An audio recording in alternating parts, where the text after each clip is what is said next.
اور اس حوالے سے صحیح مسلم میں ایک بڑی پیاری حدیث ہے کہ ایک شخص تھا جس کا نام تھا ضماد. ضماد تو نہیں، عربی میں ضباد کہیں گے، ضاد میم الف دال. اس کے بارے میں مشہور تھا کہ وہ جن نکالا کرتا تھا. وہ مکے آیا کہیں تو اس کو پتا چلا کہ اس طرح مکے میں ایک شخص محمد صلی اللہ علیہ وآلہ وسلم ان کے ساتھ اس طرح کا مسئلہ ہوا ہے. کچھ عرصے سے وہ اس طرح کی باتیں کرتے ہیں. غار میں چند دن کے لیے گئے تھے. لوگوں نے پھر مشورہ کیا تو اس نے کہا کہ مجھے نبی علیہ السلام کے پاس یعنی محمد کے پاس لے چلو. وہ آیا، اس نے بڑے یعنی اخلاقی انداز میں کہا کہ اے محمد، اگر آپ چاہیں تو میں آپ کا علاج کر سکتا ہوں. میں جنات کا، اسیب کا، اس طرح کا جو سایہ وغیرہ ہوتے ہیں میں اس کا علاج کرتا ہوں. تو آپ صلی اللہ علیہ وآلہ وسلم سے اس نے کہا کہ آپ بتائیں آپ کیا بیان کرتے ہیں، آپ کو کیا پرابلم ہے. تو آپ علیہ السلام نے چند الفاظ پڑھے، ان الحمد للہ نحمدہ ونستعینہ ونستغفرہ. بے شک تمام تعریفیں اللہ کے لیے، ہم اسی کی حمد کرتے ہیں، اسی سے مدد چاہتے ہیں، اسی کی طرف رجوع لاتے ہیں. من یہدہ اللہ فلا مضل لہ، جسے اللہ گمراہ کر دے، جسے اللہ ہدایت دے دے، اسے کوئی گمراہ نہیں کر سکتا.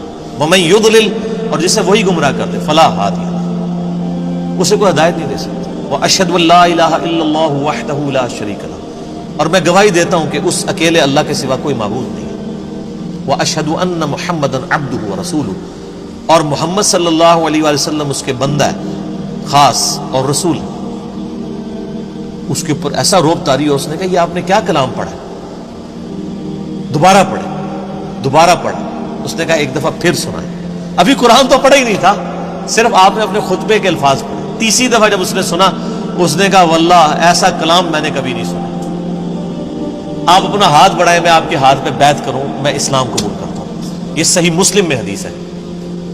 تو وہ آیا علاج کرنے تھا، اس فیلڈ کا ایکسپرٹ تھا. جس طرح آپ دیکھ لیں کہ جادوگروں نے اسلام قبول کر لیا تھا، ان کو پتہ چل گیا تھا کہ موسیٰ علیہ السلام جو کچھ کر رہے ہیں یہ جادو نہیں ہے، کیونکہ ہر ایکسپرٹ اپنی فیلڈ کو جانتا ہے. ایک ڈاکٹر کو پتا ہے کہ ڈاکٹر زیادہ سے زیادہ کیا کر سکتا ہے، اور اس کے سامنے کوئی ایسا ایکسپیرینس آ جائے وہ کہے گا یہ ڈاکٹری میں پاسبل نہیں.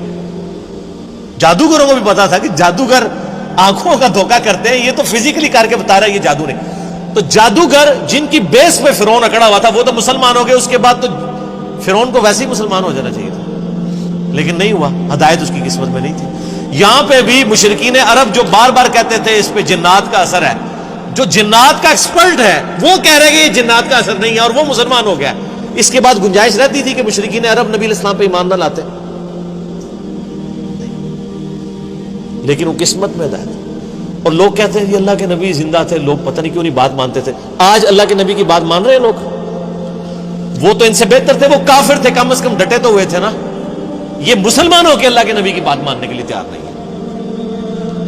تو میں تو آج کل کے مسلمانوں کو دیکھتا ہوں تو مجھے اندازہ ہو جاتا ہے کہ واقعی یار ایک بندہ نبی کو مان کے بھی نبی کی نہ مانے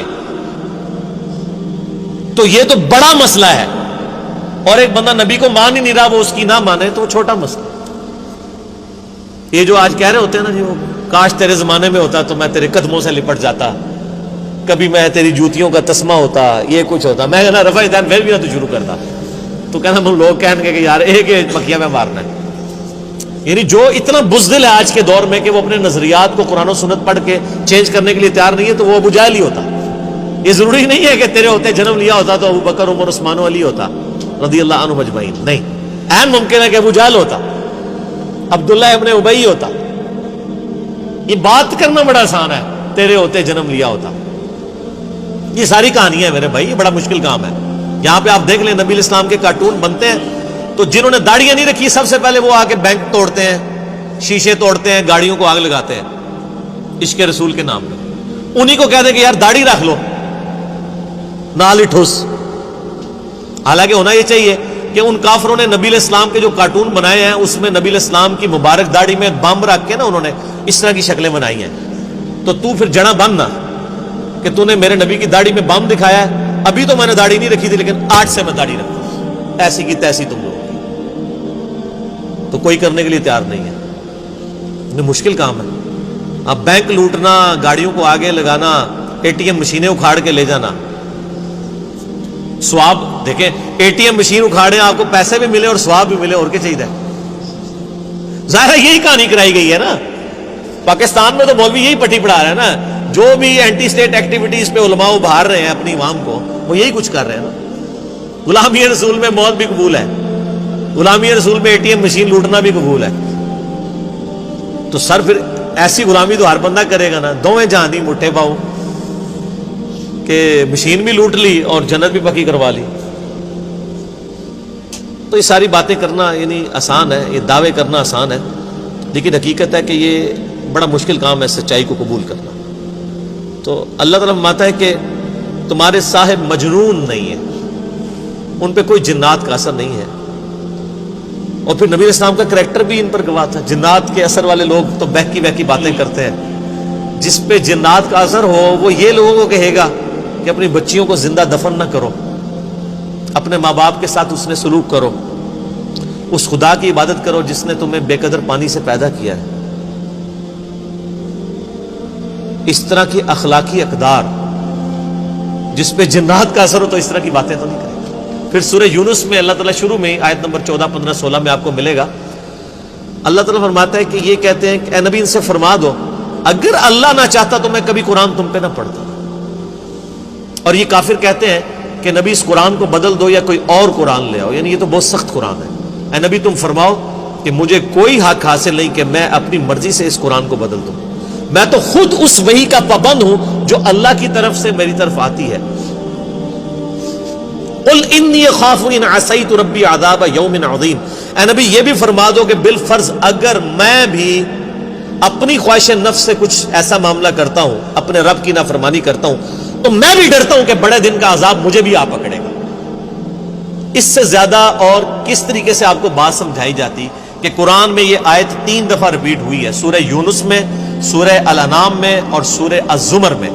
قل انی اخاف ان عصیت, اے نبی تم فرماؤ مجھے تو خود خوف لگا ہوا ہے کہ بالفرض اگر میں نے بھی اپنے رب کی نافرمانی کی تو بڑے دن کا عذاب مجھے بھی آ پکڑے گا. یہ آپ کے بابے ہی ہیں جو کہتے ہیں جو ہمارا مرید ہوا تو ہم تو اس وقت تک جنت میں نہیں جائیں گے, حالانکہ وہ بابے خود نماز پڑھ رہے ہوتے ہیں نا, ان کے مرید نماز پڑھ رہے ہوتے ہیں. نماز کا پوچھے کہتے ہیں مدینہ شریف پڑھتے ہیں. ان سے کہیں کوئی ضعیف حدیث دکھا دیں کہ نبی علیہ السلام جب مکے میں تھے تو مدینے آ کے نماز پڑھتے تھے, اور جب مدینے میں تھے تو مکے جا کے نماز پڑھتے تھے. کہانیاں. اور بلکہ میں نے اس کہانی کی تو وہ انجینئرنگ کی ہے کہ صحیح مسلم میں حدیث ہے کہ نبی علیہ السلام نکلے تو بنو سلمہ کے کچھ لوگوں کو دیکھا مدینہ شریف میں, وہ کھڑے ہوئے تھے. آپ میں کیوں کھڑے ہو یہاں پہ؟